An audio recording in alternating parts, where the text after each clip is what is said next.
শুধুমাত্র একটি আইফোন, আর সেই আইফোন কেড়ে নিল তিনটে জীবন, বাবা মা ছেলে।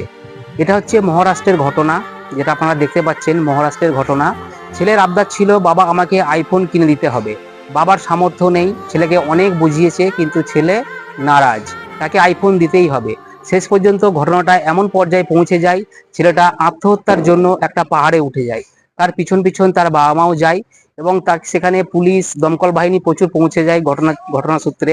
কিন্তু সেখানে তারা এত পরিমাণে তাকে রিকোয়েস্ট করেছিল, এটা তুমি করো না, তুমি চলে আসো ওখান থেকে, কিন্তু সে কোনো কথা শোনেনি।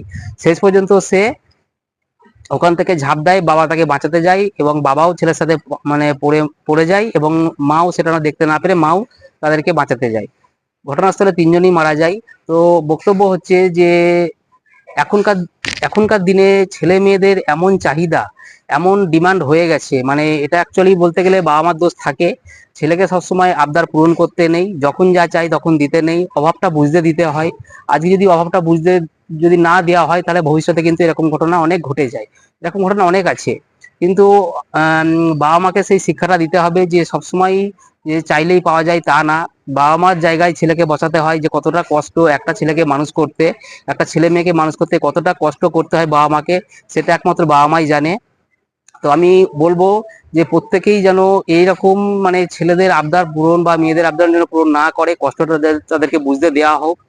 তাহলে কিন্তু এরকম ঘটনা কিন্তু আমরা খুবই কম দেখতে পাবো। তাহলে সবার জন্য এটা ভালো হবে। এটা বাবা মাকে বুঝতে হবে। যা চাইলো তাই দিয়ে দিলাম, এটা কিন্তু করলে হবে না।